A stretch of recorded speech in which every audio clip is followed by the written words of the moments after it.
तो इसमें भगवान ने अर्जुन को कहते कि कभी ईर्ष्या नहीं करते, तुम मुझसे कभी ईर्ष्या नहीं करते, इसलिए तुम्हें ये परम गुह्य ज्ञान को बता रहा हूँ। तो इसमें योग्यता कैसे है उसका, ये सेकंड श्लोक में बताते कि ये राज विद्या राज गुह्यम पवित्र इदम उत्तमम तख्यावगम धर्म सुसुखम कर्तव्यम। जो परम ज्ञान को, ये सारे देवताओं विद्या का राजा है, जो भगवान की भक्ति करना, जो समस्त रहस्य को सर्वदेव गोपनीय। ये देवता लोग भी, उनको भी ज्ञान है कि सही ढंग से भक्ति कैसे किया जाए, देवता लोग भी पता नहीं है। इसके लिए परम गुह्य है। ये परम शुद्ध और शुद्ध है, और क्योंकि यह आत्मा की प्रत्यक्ष अनुभूति करने वाला है। जो आत्मा के प्रत्यक्ष अनुभूति के लिए ये भगवान की भक्ति, जो शुद्ध भक्ति है, वो आत्मा की प्रत्येक अनुभूति कराता है। यह धर्म का सिद्धांत है, यह अविनाशी है, अत्यंत सुखपूर्वक संपन्न हो जाता है। इसमें प्रभुपाद लोग देते थे, तो इसमें कौन से व्यक्ति ग्रहण नहीं कर पाते, तीसरा श्लोक में बता रहे। तीसरे श्लोक में कौन से व्यक्ति योग्यता है, कौन से अयोग्यता, इसमें श्लोक में बता रहे। अश्रद्धान पुरुष धर्म सस्य परंतप अप्राप्य मां निवर्तन्ते मृत्यु संसार वर्तमान। तो भगवान कृष्ण अर्जुन को कह रहे, हे परंतप, जो लोग भक्ति में श्रद्धा नहीं रखते, वे मुझे प्राप्त नहीं कर पाते। अतः वे इस भौतिक जगत में जन्म मृत्यु के मार्ग पर वापस आते रहते हैं। तो यह था कि परम गुह्य ज्ञान, जो ज्ञान को ग्रहण करने के लिए कौन से व्यक्ति क्वालिफाइड है, कौन से व्यक्ति अनक्वालिफाइड है। जो श्रद्धा नहीं रखते हैं, भगवान को प्राप्त नहीं कर पाते, अतः वो भौतिक संसार में वापस आ जाते हैं। श्रद्धा भी के लिए प्रभुपाद कह रहे कि किस प्रकार भक्तियों को पाना कठिन है। और तथा मूल निषेचन न तृप्तन्ति, जो झाड़ में पानी हम डालेंगे तो सारे वृक्ष की डाली पत्ता को मिल जाएगी। इसमें अलग अलग देवताओं को ऐसा पूजा विधि करने के लिए कोई आवश्यकता नहीं है। भगवान कृष्ण सारे देवताओं की जड़ है, तो उसमें हम कुछ भक्ति करेंगे, सारे देवता सेटिस्फाइड हो जाते, संतुष्टि हो जाते। इस प्रकार 3 प्रकार का भक्ति वाले विभक्ति निवेद है। वही हो गया कि योग्यता कौन है, क्वालिफाइड है, जो श्रद्धा रखते भगवान के, कोई व्यक्ति इस परम ज्ञान को समझ सकता है। जो व्यक्ति अश्रद्धान पुरुष, जो व्यक्ति श्रद्धा नहीं है भगवान की भक्ति में, वो कभी भी इस जगत में वापस जाते कुछ अलग प्रकार अष्टांग योगा का अलग प्रकार का सिद्धि प्राप्त करके पुनः जगत में वापस आ जाते, वो लोग अश्रद्धान पुरुष। इस प्रकार तीसरा भाग हम देखे थे कि ऐश्वर्य ज्ञान, भगवान कृष्ण का बहुत ही संसर्ग के साथ संबंध क्या है, उसके बारे में हम चर्चा किए थे।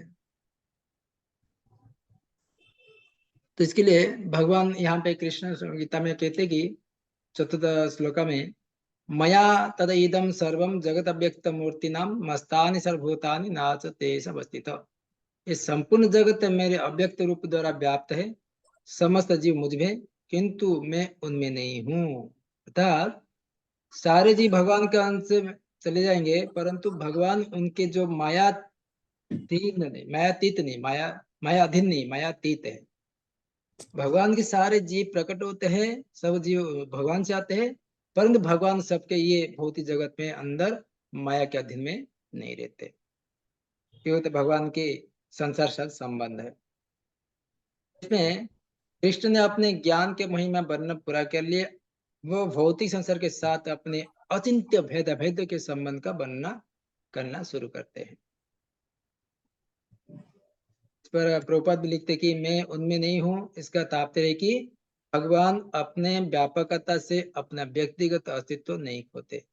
कई भी परिस्थिति में आते अपना पोजीशन भगवान ही रहते, उनका पोजीशन डाउन नहीं होता। इसके लिए वो कोई भी भौतिक संसार में परिव्याप्त रहते हैं, जो परमात्मा रूप सबके हृदय में रहते हैं, फिर भी किसी के स्पर्श में, भौतिक स्पर्श में नहीं रहते। हमेशा चाहे भौतिक संसार में आते कुछ लीला करते, वो हमेशा कोई स्वयं भगवान रूप में रहते, उनका कोई परिवर्तन नहीं होता है। इसमें 5वां श्लोक में बताते भगवान कृष्ण, अचमस्तानि भूतानि पश्य में योग महेश्वरम भूत भुन्न च भूतस्थ ममात्मा भूत भावना। तथापि मेरे द्वारा उत्पन्न सारी वस्तु मुझ में स्थित नहीं रहती। जरा मेरे योग ऐश्वर्य को देखो। यद्यपि मैं समस्त जीव का पालन करता हूँ, सर्वत्र व्याप्त हूँ, लेकिन मैं इस विराट अभिव्यक्ति का अंश नहीं हूँ। मैं सृष्टि का कारण स्वरूप हूँ। तो लोग इसमें कंफ्यूज होता है कि भगवान के सब क्या आते हैं, भगवान कैसे उसमें रहते हैं। नहीं, भगवान सब प्रकट होते हैं, लेकिन भगवान उसमें कोई भौतिक चीजों में स्पर्श नहीं होता है। इसमें तात्पर्य में प्रभुपाद लिखते कि भगवान अपनी व्यापकता से अपना व्यक्तिगत अस्तित्व नहीं होते। तो उसमें आगे बताते हैं किस प्रकार प्रभुपाद भी बता रहे कि कृष्ण की परम इच्छा से प्रत्येक वस्तु सृजन, धारण, पालन एवं संहार होता है। मया दक्षिण प्रकृति श्वेते सचराचरम हेतु नान कौन्तेय जगत विप्रवृत्ते। भगवान की इच्छा से, भगवान की इच्छा शक्ति से सारे जगत चलता है, किंतु भगवान उसमें बंधन में नहीं फंसते। वो हमेशा नित्य मुक्त के रूप में, बस कोई उनको बांध नहीं सकता। इसके लिए भगवान बोलते कि मेरे से सारे जीव आते, मैं किसमें नहीं। ये होता है कि अचिंत भेदा भेद। तो छठवां श्लोक में भगवान किस प्रकार सारे जग में, भौतिक संसार में, आधे जगत में परिव्याप्त है, इस श्लोक में कह रहे हैं। यथा आकाश स्थित नित्यम वायु सर्वत्र गौमहान अथा सर्वाणि भूतानि मस्तानि उपधारया। जिस प्रकार सर्वत्र प्रवाहमान प्रबल वायु सदैव आकाश में स्थित रहती है, उसी प्रकार समस्त उत्पन्न प्राणियों को मुझ में स्थित जानो। तो जिस प्रकार वायु, एयर सब जगह पे रहता है, उसी प्रकार समस्त प्राणी मुझ में स्थित रहते हैं।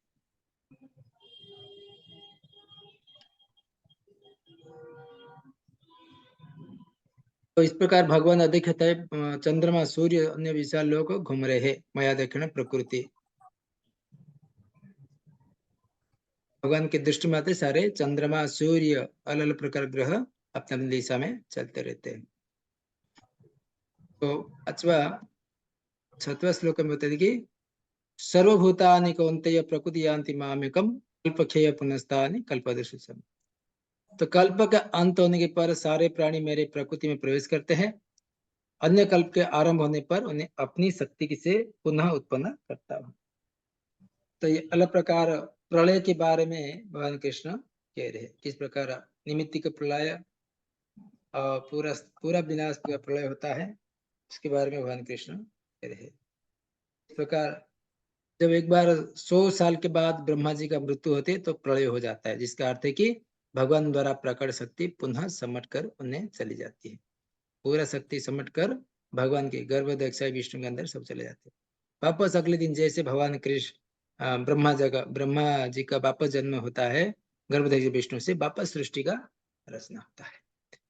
तो इसको पूरा सृष्टि का प्रलय हो जाती है तभी। तो ब्रह्मा जी का एक दिन में एक बार निमित्त प्रलय होता है। ब्रह्मा दिन भर जगते, रात को सो जाते, तभी प्रलय हो जाता है। वापस सुबह उठते हैं, वापस अपना दुकान खोलते, सारे सृष्टि को रचना करते। तो उसको निमित्त छोटा सा प्रलय बोलते हैं। ब्रह्मा जी का दिन है। ब्रह्मा जी का आयु के अंत में वो महाप्रलय रहता है। सारे जगत भगवान के महाविष्णु के गर्भ में चले जाते हैं। तो ये होता है, इसके बारे में देखते। तो 8वें नंबर श्लोक में कह रहे कि प्रकृति स्वाम अभिष्टाभ्य विसृजामि पुनः पुनः भूतग्रामं कृतस्न समस्य प्रकृति वसा। संपूर्ण विराट जगत मेरे अधीन है। ये मेरी इच्छा से, भगवान की इच्छा से बारंबार स्वतः प्रकट होता रहता है और मेरी इच्छा से अंत में विनिष्ट होता है।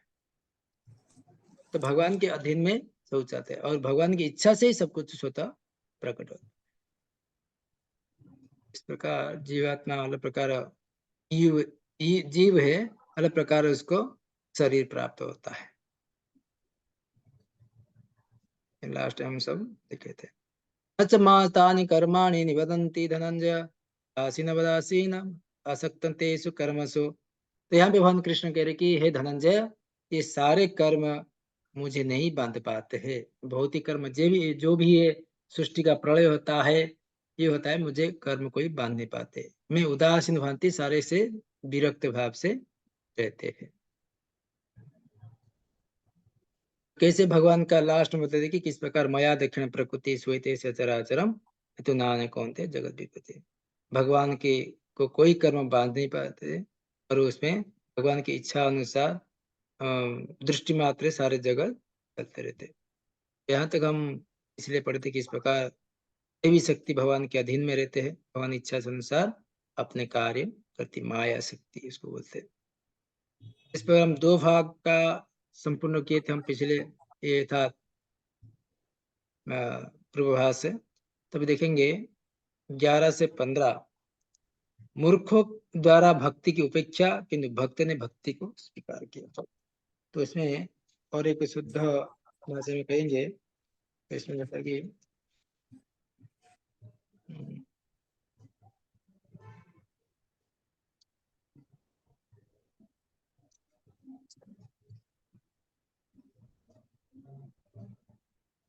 तो इसमें दूसरे भाषा में कहेंगे भगवान कृष्ण का विभिन्न उपासक, भगवान कृष्ण के विभिन्न उपासक क्या है। 11 से 15 देखेंगे। इसमें लिंग आता कि पिछला भाग का इस भाग में इस प्रकार भगवान कृष्ण की महिमा जानते हुए भौतिक जगत में कोई प्रश्न पूछ सकते हैं, क्या है? फिर कुछ लोग उनका सम्मान क्यों नहीं करते? उनका कृष्ण इस प्रश्न का उत्तर यहाँ देते हैं। इसमें कहते कि हालांकि कृष्ण 3 पुरुष अवतार के स्रोत है जो इस भौतिक जगत का सृजन पालन करते हैं, तथापि जब कृष्ण वसुदेव और देवकी पुत्र रूप में अवतरित होते हैं तो कुछ लोग उन्हें साधारण मनुष्य की तरह अथवा पुरुष अवतार के अंश के रूप में गलत मान बैठते हैं। तो यहाँ पे लोग क्या करते हैं, सोचते कि भगवान कृष्ण एक अवतार है। वो देवकी वसुदेव देवकी के पुत्र रूप में अवतरित हुए थे, अवतार सोचते हैं। और वो पुरुष अवतार का क्षीरदेक्षा विष्णु के अंश बोल के सोचते हैं। तभी भगवान कृष्ण बताएंगे किस प्रकार भगवान के कृष्ण के अलग अलग उपासक अलग अलग स्तर में देखते हैं।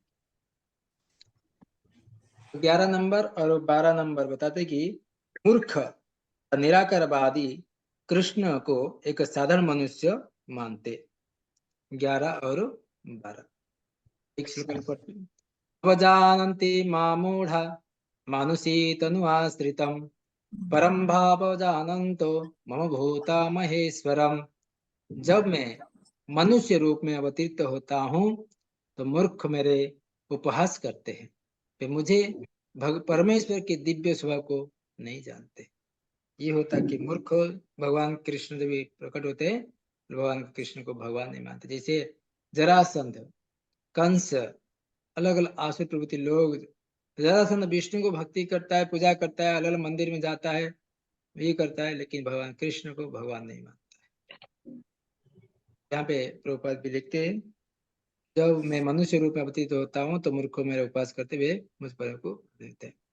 प्रभुपाद लिखते हैं कि भौतिक जगत में सामान्य प्रबोधनकार का कोई ना कोई निर्देशक होता है, जिसके ऊपर एक सचिव होता है, फिर उसके ऊपर मंत्री होता है, उनके उसको भी राष्ट्रपति होता है।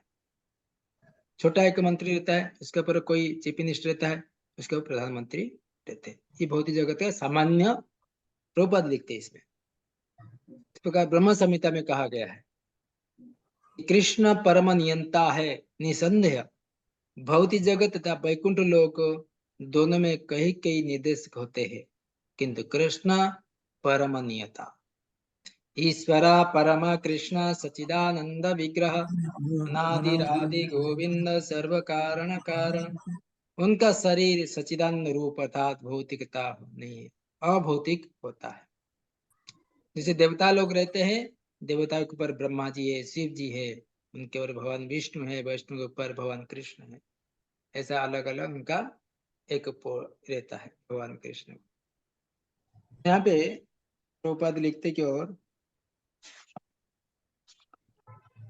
प्रभुपाद बहुत सारे इसमें बहुत बड़ा तात्पर्य दिए। तो ईश्वर या निरंतर उनके वो एक दूसरे को बढ़कर प्रतीत होते हैं। भौतिक जगत में सामान्य प्रबंध कार्य कोई ना कोई निर्देश होता है, उसके अपन देखे थे। पिछले श्लोक में जिन अद्भुत कार्यकलाप का वर्णन हुआ है वे भौतिक शरीर द्वारा उत्पन्न नहीं हो सकते। कृष्ण का शरीर है, सच्चिदानंद रूप है। भगवान के स्वरूप क्या है? सच्चिदानंद रूप है। तो यहाँ पे किंतु यद्यपि वो सामान्य व्यक्ति नहीं है, किंतु मूर्ख लोग उनका उपहास करते, मनुष्य मानते कि उनका शरीर मानुष्य में कहा गया, मानुषम तनुआश्रितम। भगवान कृष्ण मनुष्य रूप जैसे आते हैं, क्योंकि वे कुरुक्षेत्र युद्ध में एक राजनीतिक और अर्जुन के मित्र के भांति सामान्य व्यक्ति बनकर कर्म करते हैं। भगवान कृष्ण को हम सामान्य मानते थे बहुत सारे मूर्ख लोग, क्योंकि भगवान कृष्ण एक सामान्य सारथी बने थे, इसके लिए उनको तुच्छ मानते हैं। वे उनके प्रकार के सामान्य पुरुष के भांति कर्म करते, किंतु उनका शरीर हमारे जैसे रक्त हड्डी मांस से चर्म से बना नहीं है, उनका सच्चिदानंद रूपम विग्रह है। इसकी पुष्टि वैदिक साहित्य में भी किया गया। सच्चिदानंद रूपाय रूपाय कृष्णाय, मैं भगवान कृष्ण का नमस्कार करता हूँ जो सच्चिदानंद रूप है। गोपाल तपनी उपनिषद में कहा गया। तमेक गोविंदम, आप इंद्र तथा कायो की अनंत स्वरूप गोविंद है। सच्चिदानंद विग्रहम, तथा आपका रूप सच्चिदानंद स्वरूप है। तो इस प्रकार भगवान के सुंदर विग्रह है।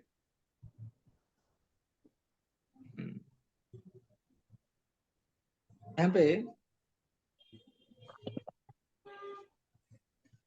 जैसे कि उनके पहले स्थल में कहा कि मम माया दुरतया, पहले पिछले श्लोक में मम माया दुरतया। तो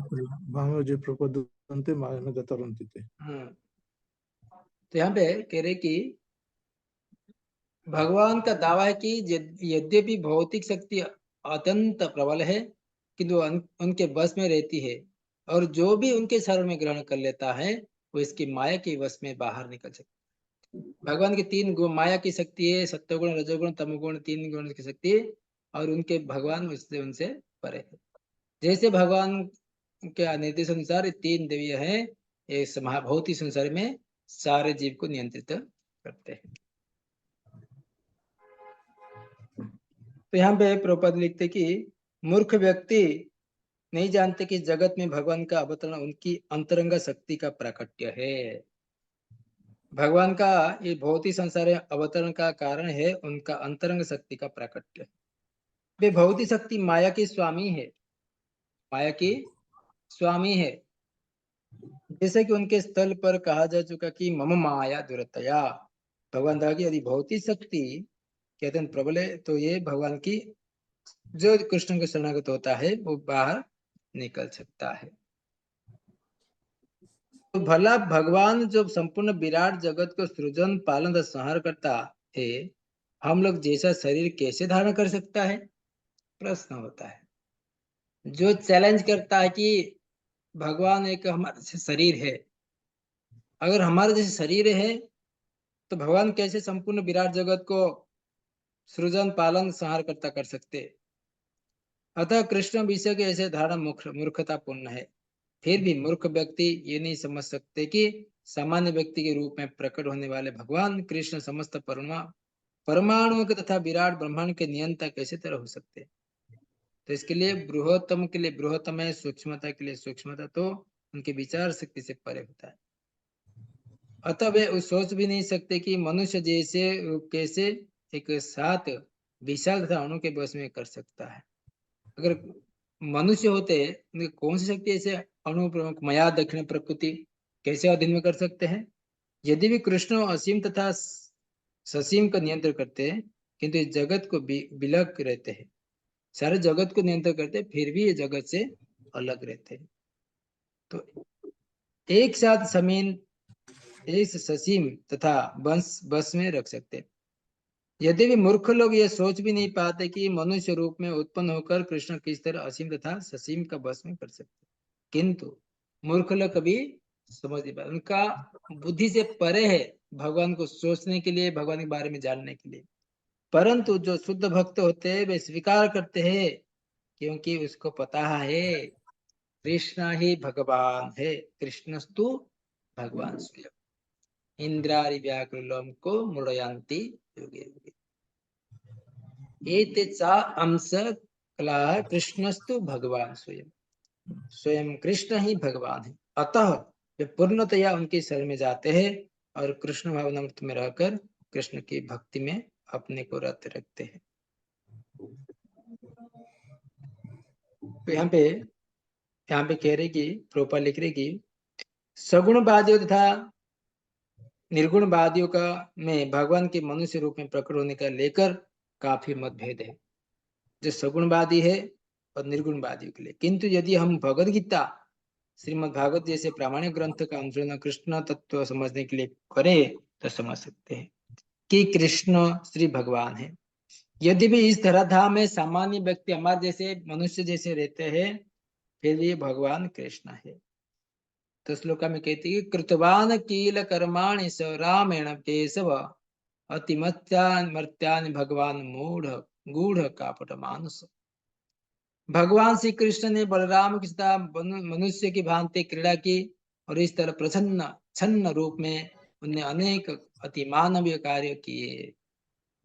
अपने आप को सबके सामने प्रकट नहीं करते भगवान कृष्ण। ये था महाप्रबोधन से ताम से तमे भजाम, जो जिस भाव से भगवान का भक्ति भजन करता है, जो नहीं करता है, भगवान कृष्ण उसको उसी भाव से उनको दर्शन देते हैं, उनको आदान प्रदान करते हैं। जब कृष्ण अपने माता पिता, प्रभुपाद कह रहे कि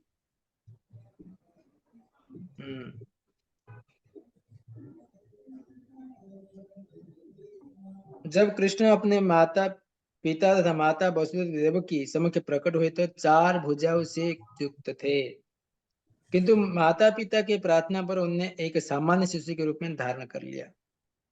बभूव प्राकृत शिशु हो भगवत में बनाता है, वे एक सामान्य शिशु, एक सामान्य मानव बन गए। पहले भगवान स्वयं प्रकट हो गए थे, वसुदेव देवकी देवी जेल के घर में थे, वहां पे भगवान रूप प्रकट हो गए थे। किंतु वसुदेव देवकी की प्रार्थना के अनुसार आप इतने बड़े दिख रहे चतुर्भुज रूप में, आप कंस मारने के लाएगा तो मैं कहाँ छुपाऊंगी, देवकी माता का प्रार्थना था। तो अपने माता पिता की प्रार्थना से, अपने शुद्ध भक्तों की प्रार्थना से भगवान चतुर्भुज से 2 भुज वाले मनुष्य रूप में तुरंत परिणित हो गए। तो यहाँ पर ये इंगित होता है कि सामान्य व्यक्ति के रूप में प्रकट होना उनके दिव्य शरीर का एक गुण है।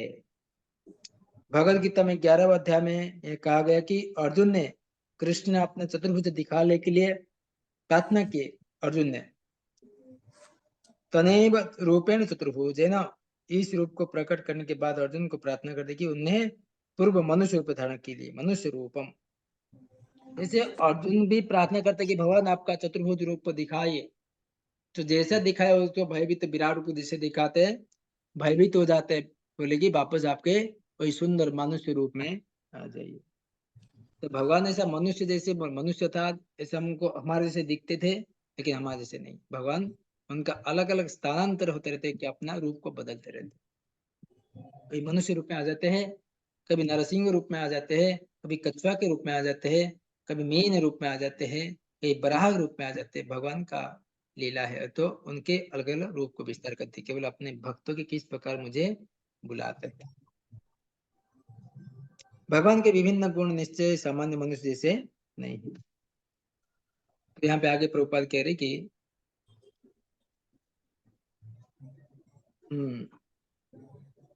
कतिपय लोग जो कृष्ण को उपहास करते कि मायावी दर्शन से प्रभावित होते हैं, श्रीमद् भागवत में कहते कि यह सिद्ध करने के लिए अद्भुत करते कि कृष्ण के समान व्यक्ति अहम सर्वेषु भूतेषु भूतात्मा अवस्थित सदा, भगवान समस्त जीवों के विद्यमान है। अच्छा है कि इस श्लोक में हम जीव गोस्वामी विश्वनाथ चक्र ठाकुर के वैष्णव आचार्य के ग्रहण करें, न कि कृष्ण को उपहास करने वाले अनधिकारी व्यक्तियों को व्याख्या से। जीव गोस्वामी इस श्लोक में टीका करते हुए कहते कि कृष्ण समस्त चराचर अपने अंश परमात्मा है।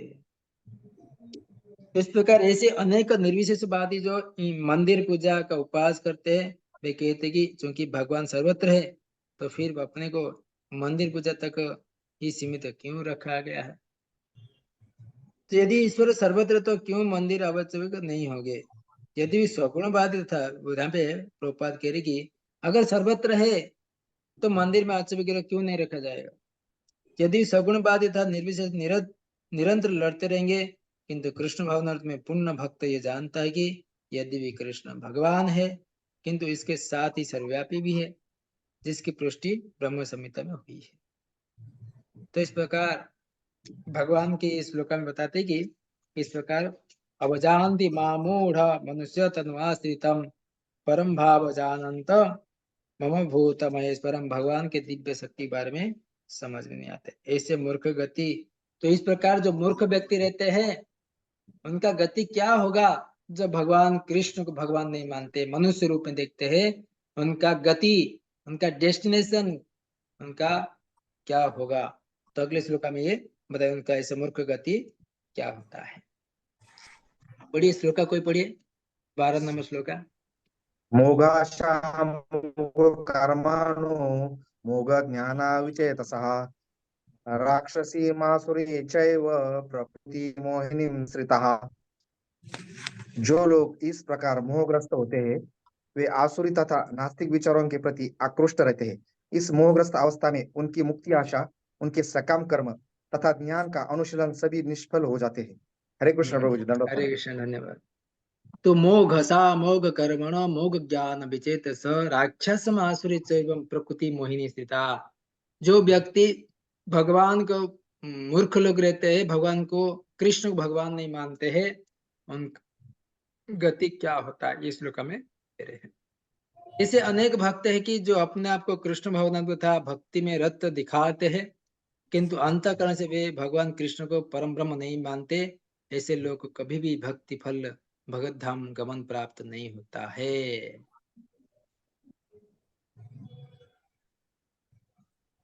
प्रभुपाद कहते हैं किस प्रकार ऐसे भक्त रहते हैं, अपने आप को भक्त कहते हैं, कपड़ा पहन लेते हैं ऐसे, तो और वो बोलते कि हम भगवान को, किंतु अंतःकरण से भगवान कृष्ण को कभी परम ब्रह्म नहीं मानते, तो भगवत धाम प्राप्त नहीं होता उनको। आगे भी कह रहे प्रभुपाद, कृष्ण से समता को यह प्रयास ब्रह्म के कारण निष्फल हो जाता है। इस प्रकार आसुरी तथा नास्तिक ज्ञान अनुष्ठान सदैव व्यर्थ रहता है। यही इस श्लोक का संकेत है। ऐसे व्यक्तियों के लिए वेदांत सूत्र था उपनिषद से वैदिक धर्म के ज्ञान का अनुशीलन ज्यादा निष्फल होता है। तो किस प्रकार के ढोंगी लोग भी रहते हैं, साधु जैसे वेश में अलग प्रकार का कल्पना करते रहते हैं। भगवान कृष्ण को सामान्य व्यक्ति मानता है घोर अपराध है, जो ऐसा करते हैं निश्चित रूप से मोहग्रस्त रहते हैं, इसके शास्त्र को नहीं समझ सकते। तो यहाँ पे और बता रहे कि लोग कृष्ण के हंसी उड़ाते हैं क्योंकि वे भगवान से ईर्ष्या करते हैं। उनके भाग्य में जन्म जन्मांतर नास्तिक तथा असुर योनि में रह आना लिखा है। भगवान कृष्ण को उपहास उड़ाते हैं क्योंकि उनका जन्म जन्मांतर आसुरी योनि में बोलते कि राक्षस आसुरी प्रकृति मोहिनी स्थिता, राक्षस आसुरी योनि में प्राप्त होता है। हर प्रकार सांप बन जाते हैं, मेंढक बन जाते हैं, असुर बन जाते हैं। उनका वास्तविक ज्ञान सदैव के लिए भ्रम रहेगा और धीरे धीरे सृष्टि के गहनतम अंधकार में गिरते जाएंगे। तो ऐसा व्यक्ति, उनका गति क्या होता है, तो उनका डेस्टिनेशन का अलग प्रकार नीच प्राणियों के अंधकार, धीरे धीरे सृष्टि के जो नियम की तलातल महितल पाताल में जो लोग रहते हैं, जो अलग प्रकार भयानक असुर रहते हैं, सर्प रहते हैं, ये सब अंधकार से में गिरते जाएंगे सारे। तो ऐसे जो पापी रो रहते हैं भगवान कृष्ण को श्रद्धा नहीं थे। मोघ आशा मोघ कर्मण, मोघ से निष्फल आशा है, निष्फल सकाम कर्म, मोघ ज्ञान है, निष्फल फल ज्ञान है। तो आगे प्रभुपाद कहते कि इसमें तो जो कृष्ण, यहाँ पे प्रभुपाद लिखते कि अतः भगवान कृष्ण को सामान्य व्यक्ति मानना घोर अपराध है, जो ऐसा कहते कि निश्चित रूप से मोहग्रस्त रहते हैं क्योंकि वे कृष्ण के शाश्वत रूप को नहीं समझ पाते। बृहद विष्णु स्मृति कथन है कि यो वेति भौतिक देहम कृष्णस्य परमात्मनः स सर्वस्वाद बहिष्कार श्रोतास्मदीव दत्तनः मुखम तस्यावलोक्यापि संचेल स्नान मार्चते चरत। जो कृष्ण के शरीर के भौतिक मानता है उसे श्रुति तथा श्रुति के समस्त अनुष्ठानों से वंचित कर देना चाहिए। यदि कोई भूल से उसका मुंह देख ले तो उसका तुरंत गंगा स्नान करना चाहिए जिससे छूत पर दूर हो सके। लोग कृष्ण की हंसी उड़ाते क्योंकि मेरे आने लिखा है, इसका वास्तविक ज्ञान सदैव के लिए भ्रम में रहेगा और धीरे धीरे सृष्टि का मोहग्रस्त में अंधकार में गिरते रहेगा। घोर अंधकार में उसको अलग प्रकार का जीव शरीर का प्राप्त होता है। तो इसमें जो व्यक्ति भगवान को श्रद्धा नहीं रखते हैं उनका गति क्या होता है। जो व्यक्ति भगवान के भक्ति करते हैं उनका क्या होता है इस श्लोक में बताएंगे। पढ़िए 13 नंबर श्लोक का। हरे हरे कृष्ण प्रभु जी। पंचांग प्रणाम। मात्मनस्तु मां पार्थ देवी प्रकृतिमाश्रिताः भजन्ते अनयान् मनसो ज्ञात्वा भूता दिव्यम व्ययम्। हे पार्थ, मोह मुक्त महात्मा जन देवी प्रकृति के संरक्षण में रहते हैं।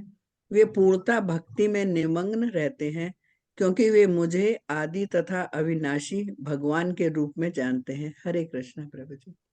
थैंक यू, धन्यवाद माता जी। तो यहाँ पे भगवान कृष्ण कह रहे हे पार्थ, मोह मुक्त महात्मा जन दैवी प्रकृति के संरक्षण में रहते हैं। जो मोह मुक्त, जिसके मन में कोई भी आसक्ति नहीं है, मोह मुक्त होता है, महात्मा जन कहाँ में? दैवी प्रकृति में संरक्षण रहते हैं। दैवी प्रकृति में संरक्षण रहते हैं, वे पूर्णतः भक्ति में निमग्न है। दैवी प्रकार अर्थात भगवान के जो दैवी प्रकृति है उसके संरक्षण में रहते हैं क्योंकि वे मुझे आदि तथा अविनाशी भगवान के रूप में जानते हैं। तो प्रभुपाद यहाँ पे कह रहे कि महात्मा सबसे पहला लक्षण है कि वो देवी प्रकृति के स्थित रहता है और भौतिक प्रकृति के अधीन में नहीं होता है। दैवी प्रकृति अर्थात जो भगवान के अंतरंग शक्ति के माध्यम से वो अधीन में आ जाते हैं। श्रीमती राधा रानी। भौतिक प्रकृति जो 3 गुण देवी है, सत्वगुण रजोगुण तमोगुण, महामाया जो भगवान के बहिरंग शक्ति है, उसके अधीन में नहीं आते। तो प्रभुपाद भी और कह रहे कि इसमें जो भगवान श्री कृष्ण शरण ग्रहण करता है तुरंत भौतिक प्रकृति के बस में मुक्त हो जाता है। यो वो ही पात्रता है। जिन्हें कोई भगवान का शरणागत हो जाता है वो भौतिक प्रकृति के बस में मुक्त हो जाता है। वही मूलभूत सूत्र है। ये भौतिक संसार में अलग प्रकार माया से छुटकारा पाने के लिए, बंधन से छुटकारा पाने के लिए एक ही मात्र उपाय भगवान कृष्ण की शरण में जाना है। इसके लिए भगवद गीता में कहते कि लास्ट श्लोक में अध्याय की सर्वधर्म परित्यज माम एक शरणं व्रज अहम तुम सर्वपापेभ्यो मोक्षयिष्यामि मा शुचः। महात्मा अपने ध्यान से, यहाँ पे और कह रहे कि तटस्थ शक्ति होने के कारण जीव जिन्हें भौतिक प्रकृति का बस में मुक्त हो जाता है तहीं वो आध्यात्म प्रकृति का निर्देश में चला जाता है। आध्यात्मिक प्रकृति का निर्देश में दैवी प्रकृति कहलाती है। दैवी प्रकृति का है जो आध्यात्मिक ज्ञान के मार्ग में चलता है। तटस्थ शक्ति होने के कारण जीव भौतिक प्रकृति बस हो जाता है। भगवान आके उनको वापस उसको बुला के लेके जाते। इस प्रकार से जब कोई भगवान के शरणागत होता है तो उसे महात्मा पद की प्राप्त होता है। महात्मा कौन है? जब भगवान कृष्ण की शुद्ध भक्ति करते हैं। महात्मा अपने ध्यान को कृष्ण के अतिरिक्त अन्य किसी और अन्य नहीं ले सकता है क्योंकि वो भलीभांति जानता है कि कृष्ण ही भगवान स्वयं आदि परम पुरुष समस्त कारण की कारण है। तो ऐसा महात्मा अन्य महात्मा के शुद्ध भक्तों की संगति से प्रागति कर सकते। तो ऐसे प्रश्न होता है कि ऐसे महात्मा की कैसे यहाँ पे प्रभुपाद लिख रहे कि शुद्ध भक्तों की संगति की प्रगति होता है। हमारा भक्ति भगवान के प्रति प्रेम कैसे हमारे अंदर जागृत होगा? जब व्यक्ति परम महात्मा का जैसे संग करते हैं। शुद्ध भक्त की संगति में प्रगति होता है। शुद्ध भक्त तो कृष्ण के अन्य स्वरूप है। तथा चतुर्भुज महाविष्णु के रूप से भी अभी आकृष्ट नहीं होते। वे तो कृष्ण के अन्य किसी के रूप में आकृष्ट नहीं होते हैं। ना ही वो देवता के मनुष्य किसी रूप में परवाह नहीं करते। वे कृष्ण भावनामृत केवल कृष्ण का ही ध्यान करते हैं। ये होता है कृष्ण भावनामृत संग। अभी ऐसे जो महात्मा किस प्रकार भगवान को नित्य प्रतिदिन भगवान के जप करते कीर्तन करते, ये सबसे बड़ा महत्वपूर्ण है। पढ़िए 14 नंबर श्लोक का पढ़िए। हरे कृष्ण प्रभु जी। सतत कीर्तयन्त मां यजन्तश्च दृढ़व्रता नमस्स्तंश्च मां भक्ता नित्य युक्त उपासते। जो महात्मा मेरी महिमा का नित्य कीर्तन करते हुए दृढ़ संकल्प के साथ प्रयास करते हुए मुझे नमस्कार करते हुए भक्ति भाव में निरंतर मेरी पूजा करते हैं। कृष्ण। हरे कृष्ण। सतत कीर्तयन्त माम यजन्तस्य दृढ़व्रता, मेरी महिमा का नित्य कीर्तन करते हुए भगवान का नाम को प्रतिदिन सुबह उठकर हमको जप करते समय कैसे दृढ़ संकल्प के साथ प्रयास करते हुए, दृढ़ संकल्प लेते हैं, प्योर डिटर्मिनेशन के साथ भगवान की जपा करते हैं, प्रयास करते हैं, वही है जो महात्मा। भक्ति भाव से मुझे नमस्कार करते हुए, मॉर्निंग प्रोग्राम मंगला आरती से लेकर गुरु पूजा भागवतम क्लास है, उसे बोलते कि भक्ति भाव से मुझे नमस्कार करते हुए ये महात्मा नित्य मेरी पूजा करते हैं। तो महात्मा भगवान की नित्य पूजा करते हैं जो व्यक्ति हमेशा भगवान का नाम कीर्तन करते, जपा करते, दृढ़ संकल्प होकर प्रयास करते हैं और भक्ति भाव से भगवान को प्रणाम करते, वही सबसे परम महात्मा है। तो कृष्ण अनन्य भक्त और अचिंत्य भक्ति। तो इसमें प्रश्न आता है कि इस प्रकार 15 नंबर में तो अलग अलग देवताओं के ऊपर कृष्ण का विशेष विश्व रूप का उपासना करते। यहाँ पे 15 नंबर में बताएंगे 3 प्रकार के ज्ञानी कृष्ण की उपासना ज्ञान के अनुच्छेद से करते हैं। ज्ञान योग के बारे में बताते 3 प्रकार का जो कृष्ण ज्ञानी है।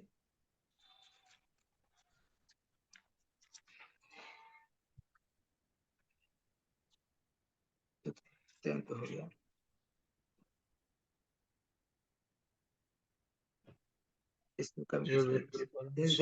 सतत कीर्तन में ये प्रभुपाद भी लिखते कि उसमें प्रभुपाद का परपट नहीं पढ़े। प्रभुपाद लिखते कि सतत कीर्तन तो मां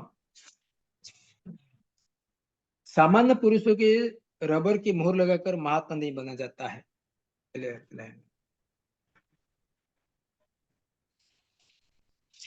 मतलब मेरी महिमा को नित्य कीर्तन करते, दृढ़ संकल्प से प्रयास करते, ये तो हो गया प्रभुपाद के। यहाँ पे बोलते कि सामान्य पुरुषों को रबर की मोहर लगाकर महात्मा नहीं बना जाता है। यहाँ पर उसके लक्षण का वर्णन किया जाता है। महात्मा सदैव भगवान कृष्ण के गुण के कीर्तन करता रहता है, उसके पास कहीं दूसरा कार्य नहीं रहता है, वो सदैव कृष्ण का गुण ज्ञान करता है, व्यस्तता, वही सबसे बड़ा महात्मा। इसमें 3 प्रकार ये बता रहे कि सतत के जो व्यक्ति परमेश्वर की भगवान के निराकार रूप को ब्रह्मज्योति के प्रति आसक्त होता है, उसे भगवद्गीता में महात्मा नहीं कहा गया है। मतलब ब्रह्मज्योति को ऐसा लाइट को फोकस करो, केंद्र बिंदु लाओ, वो महात्मा नहीं है, वो कोई लायक नहीं है। उससे अगले श्लोक में महात्मा कौन है? जो सदैव भगवान के सतत कीर्तन तो माम, हमेशा मेरा जो प्रतिदिन मेरे कीर्तन करते, जपा करते, मेरे नाम का गुणगान करते हैं, मेरे पास नमन करते, प्रणाम करते, वही सबसे बड़ा महात्मा। ऐसा ब्रह्मज्योति जो निराकार रूप को जो प्रति आसक्त होते हैं, वो कभी महात्मा नहीं बन सकते। इसे अगले श्लोक में अन्य प्रकार के वर्णन किया गया है। महात्मा सदैव भक्ति के विविध प्रकारों में विष्णु के श्रवण कीर्तन में व्यस्त रहता है, जैसे कि श्रीमद् भागवतम में उल्लेख है। जब भक्ति न केवल सरल है, अपितु इसे सुखपूर्ण किया जा सकता है। इसके लिए कठिन तपस्या करने की कोई आवश्यकता नहीं पड़ती है। तो भक्ति करने के लिए प्रभुपाद यहाँ पे लिख रहे कि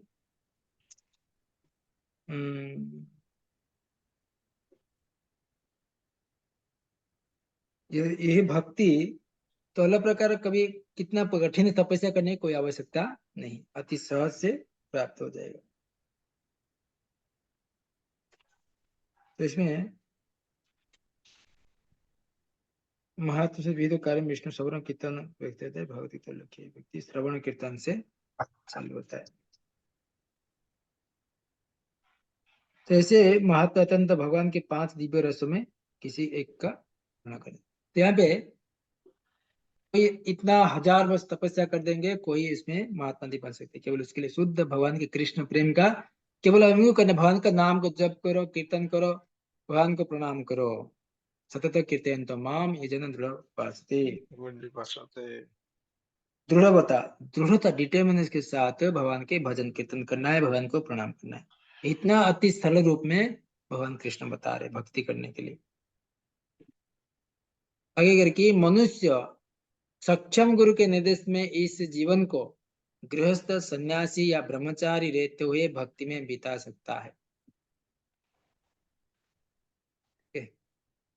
चाहे गृहस्थ हो, चाहे ब्रह्मचारी हो, चाहे वानप्रस्थ हो, चाहे सन्यासी हो, ये संसार में किसी के अवस्था में कहीं भी भगवान की भक्ति करके वास्तव में महात्मा बन सकता है।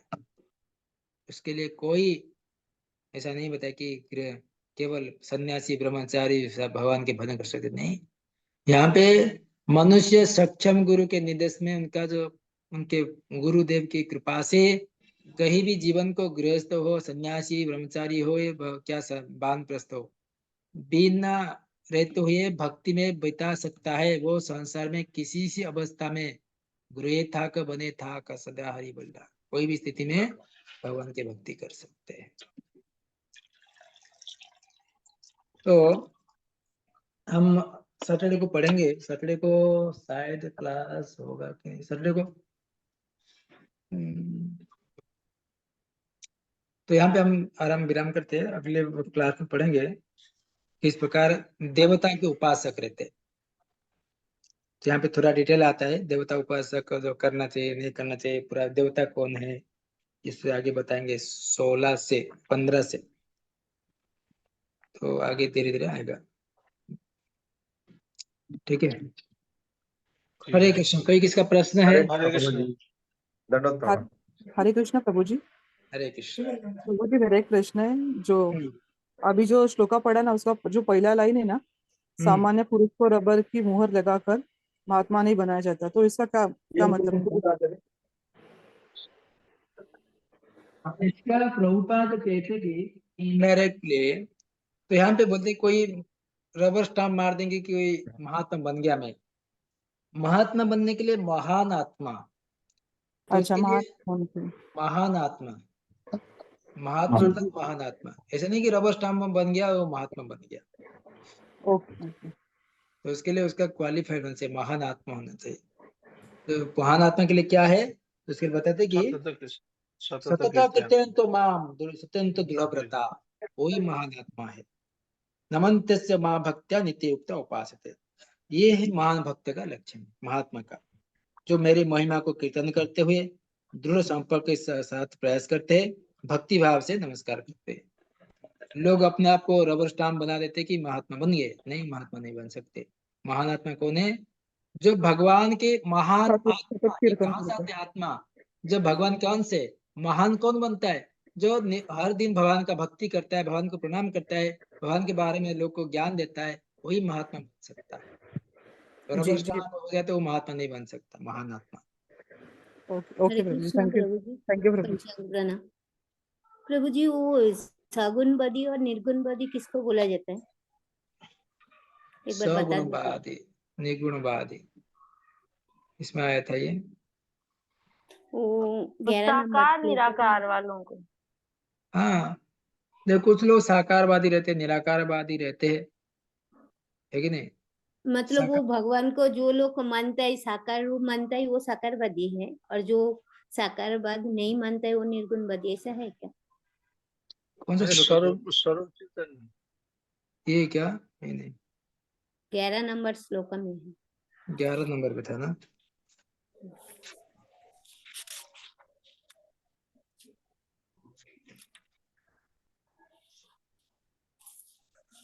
भवजनति मां मूढ़तं मानुषो आश्रित। ये 11 नंबर 341 बीज में है। सगुणवादी तथा निर्गुणवादी में भगवान के मनुष्य का रूप में प्रकट होने को लेकर काफी मतभेद हाँ, होता है। सगुणवादी तथा निर्गुणवादी भगवान के मनुष्य रूप प्रकट होने के लेकर काफी मतभेद होता है। तो सगुणवादी भगवान के रूप को मानते हैं, लेकिन कृष्ण का रूप है करके ये कृष्ण भगवान को भगवान जैसे मानते नहीं। पहले कृष्ण का शरीर रूप है, भगवान का रूप है, परंतु कृष्ण भगवान करके मानते नहीं। वो लोग निर्गुणवादी जो भगवान का रूप नहीं है, वो दोनों के बीच में बहुत मतभेद होता है। किंतु यहाँ पे जो भक्त रहते हैं, हम भगवत गीता भागवत में जैसे प्रामाणिक ग्रंथ का अनुसरण कृष्ण तत्व समझने के लिए हम समझ सकते हैं। ऐसा मतभेद करके झगड़ा करने से हम समझ नहीं सकते। केवल भगवान के कृष्ण के भगवत गीता भागवतम से प्रमाणिक ग्रंथ से अनुसरण करके भगवान को समझ सकते हैं, ये बताया गया। सगुणवादी बोले कि भगवान ही मानते हैं, उनका रूप एक ही मानते हैं, कृष्ण को भगवान स्वयं ये नहीं मानते। भगवान है कर ही मानते, उनका रूप ही मानते। तो होते सगुणवादी। निर्गुणवादी जो गुण उसको बोलते कि जो निर्गुण भगवान के गुण के रूप अधीन को में रहते। मानता ही नहीं। हाँ, भगवान के रूप को मानते नहीं, ऐसे निर्गुणवादी रहते। ठीक है माता जी, थैंक यू। हरे कृष्णा। हरे कृष्ण प्रभु जी, दंडवत प्रणाम। दंडवत प्रणाम। हरे कृष्ण प्रभु जी, दंडवत प्रणाम। हरे कृष्णा प्रभु जी। हरे कृष्णा प्रभु जी, हरे दंडवत कृष्ण प्रणाम। प्रभु जी। हरे कृष्ण प्रभु जी, दंडवत प्रणाम। हरे कृष्णा हरे कृष्णा। हरे कृष्णा प्रभु जी, बहुत बहुत बधाई। वो मैसेज डिलीट कर दिया है क्या? कौन सा? जो प्रभु जी का था वो, मतलब मैसेज हाँ, जो प्रभु जी फोटो का थी ना, फोटो डिलीट delete कर हाँ, दिया कर प्रभु। ग्रुप में किस बात की बधाई चल रही है? नहीं वही मुझे प्रभु जी प्रभु जी को प्रभु जी के सैफरन, देखिए ना कि चेंजिंग है। प्रभु जी का आपके सामने प्रमोशन तो हो क्या गया। वो प्रभु जी का? फोटो मैं देख के दिखाई सोच नहीं रही दे थी रहा कि है अभी, प्रभु जी के ड्रेस वो का डिलीट कलर कर चेंज दिया हो गया आपने। है। सामने तो वीडियो है, और क्या करें? कहाँ है वीडियो? अरे हाँ, प्रभु जी कॉन्ग्रेचुलेशन साक्षात वीडियो देखिए, प्रभु जी का ऑन है तो प्रभु जी साक्षात सैफरन में साक्षात सामने बैठे हैं, तो इसीलिए बोल रहे हैं हाँ, साक्षात हाँ, सामने हाँ। बैठे हैं। नहीं वो जो मैसेज था, वो जो फोटो मैं लग देख रही रही थी, सब कॉन्ग्रेचुलेशन लिख रहे थे, तो मैं देख रही थी वो तो डिलीट ही कर दिया है। प्रभुपाद जी लग रहे। वो उसमें क्या सेरेमनी थी कि भी कैसे हुआ, क्या है वही पता गुरु नहीं। महाराज को दिए। अच्छा, गुरु महाराज तो डिलीट क्यों कर दिया प्रभु जी आपने? कुछ आवश्यकता नहीं है, लाभ पूजा प्रतिष्ठा है सब की चीज। नहीं हम भी देख लेते, मैं तो बाद में अभी देखा ना। साक्षात सामने खड़ा हूँ, मैं बैठा हूँ आपके सामने। कॉन्ग्रेचुलेशंस प्रभु जी। हाँ जी, कॉन्ग्रेचुलेशन प्रभु जी। ठीक है, हमें कहीं परिस्थिति में रहो, कोई भी कुछ हो, भौतिक उपाधि हो, हमको हमेशा प्रभु जी। काम तो तो वही प्रभु जी, ये करते तो हैं। आध्यात्मिक उपाधि मिली है ना आपको। आध्यात्मिक बात ही मिलता है, लेकिन हमारा मुख्य लक्ष्य भगवान का नाम जप करना है, वो ये है आध्यात्मिक। प्रभु जी अपने आचरण से हमें सिखा रहे हैं कि एक शुद्ध वैष्णव जो होता है वो सांसारिक प्रशंसा में नहीं लगा रहता है, तो एकदम शुद्ध अपना दिखा रहे हैं। हाँ, बिल्कुल सही बोल रहे हैं माता जी। अभी ये भी श्लोक में आया ना, चाहे गृहस्थ बनप्रत्यो ब्रह्मचारी हो, कोई भी स्थिति में भगवान का हमें भी है ना। कौन से श्लोक में था अभी? हाँ, हर कोई कर सकता है, चाहे वो गृहस्थ हाँ, हो या ब्रह्मचारी हो, सब उसमें भगवान। कोई उपाधि है, एक एक उपाधि बोलते कि एक वर्णाश्रम विभाग है सब। भगवान कृष्ण कह रहे कि चतुर्वर्ण मया सृष्ट गुण कर्म विभाग है सब। इसे गुण और कर्म के हिसाब से अलग प्रकार का ब्रह्मचारी वानप्रस्थ सन्यासी गृहस्थ विभाग किया गया है, क्योंकि समाज को सही ढंग से चलाने के लिए ऐसा 4 वर्ण आश्रम का आवश्यकता है। तो जो पालन कर पाता है, कोई भी परिस्थिति में रहकर भगवान के भजन कीर्तन में लग सकते हैं। तो पालन करना चाहिए सबको। तो उसमें नहीं कि ये बड़ा आदमी बन गया है, छोटा आदमी नहीं है, सबको एक एक आश्रम के अंदर रहकर भगवान के भजन कीर्तन करना चाहिए। ये होगा हमारा मुख्य लक्ष्य। जिस प्रकार सिपाही सिपाही क्या करता है, अलग ड्रेस पहनता है देश को रक्षा करने के लिए, है कि नहीं? आम नेता लोग अलग ड्रेस पहनते हैं, पुलिस ऑफिसर अलग ड्रेस पहनते हैं। ऐसा एक ड्रेस का कोड है। वो एक लोगो है, हाँ, जैसे वैष्णव लोग, वैष्णव क्या करते हैं, धोती कुर्ता साड़ी पहनते हैं माताएं लोग। वैष्णव का लोगो है। जैसे वैष्णव लोग क्या करते हैं, धोती कुर्ता पहनते हैं, माताएं साड़ी पहनते हैं। तो अलग लोगों ऐसे ड्रेस कोड रहता है, ये भगवान के अलग अलग समझाने के। तो इसमें कोई अंदर से कुछ है नहीं कि ड्रेस कोड है, तो ये केवल हमारा देश को रक्षा करना है। जो सिपाही लोग रहते हैं, समाज को रक्षा करने के लिए पुलिस ऑफिसर रहते हैं, उनका अलग कोड रहता है। तो ऐसा अलग अलग रहता है जो आध्यात्मिक जगत को, आध्यात्मिक भाव से, जो भक्ति भाव को दर्शाता है। तो एक गृहस्थ हो, ब्राह्मणप्रस्थ हो, सन्यासी हो, ब्रह्मचारी हो, तो उनका एक एक आश्रम है। जैसे कई परिस्थिति रहकर हम भगवान के मुख्य भजन करना है, ठीक है। इसमें हरे कृष्णा कोई प्रभु जी, और खुशी एक हो गया करे। क्वेश्चन है, हाँ, पूछूं? बोलिए बोलिए। प्रभु जी, जो दैवी प्रकृति है वो स्वर्गलोक है क्या? ऐसा कौन सा आपका भौतिक प्रकृति है, भौतिक जगत माया का जगत है, और वो जो दैवी प्रकृति जो भगवान का अंतरंग शक्ति है ना, तो दैवी वो प्रकृति इस जो जगत कि में है। वो जो दैवी प्रकृति जो होता है भगवान के अंतरंग शक्ति है। हाँ, और एक भौतिक प्रकृति रहता है जो भगवान के बहिरंग शक्ति है। मतलब वो योग माया जो है वो दैवी प्रकृति है, हाँ, और महामाया जो एक महामाया रहता जो है है वो भौतिक वो प्रकृति, ऐसे भौतिक है ना? प्रकृति। हाँ, तो ये भौतिक जगत में दोनों प्रकृति हो सकते हैं ना, वो गुण का अनुसार? हाँ, दोनों दैवी शक्ति दोनों रहते हैं। जहाँ पे भक्त होते हैं वहाँ पे दैवी शक्ति रहते हैं, जहाँ पे अभक्त रहते हैं वहाँ पे माया शक्ति रहता है। हाँ। पिताजी कौन समभाव से राम रहते हैं। प्यारे कौन से बेड पे हैं? हरे कृष्ण, ठीक है, चलिए करवा रहे हैं। हरे कृष्ण। ठीक है, सबका संशय क्लियर हो गया? यस प्रभु जी। ओके, धन्यवाद बहुत बहुत। तो हम अगले क्लास में मिलेंगे। सैटरडे को शायद मैं को बाहर जा रहा हूँ प्रोग्राम के लिए। सैटरडे को जल्दी कर सकते क्या ना क्या? हाँ जल्दी कर दीजिए। कर सकते हैं प्रभु जी। जल्दी कर सकते हैं? हाँ 4 से 5। 4 से 5 करेंगे? 4 से हाँ, 5। ठीक है, 4 से 5 कर लेते हैं। हरे ओके, कृष्णा हरे प्रभु कृष्ण, जी। हरे कृष्ण, धन्यवाद। हरे कृष्ण। धन्यवाद। दंडवत प्रणाम। हरे कृष्ण। धन्यवाद।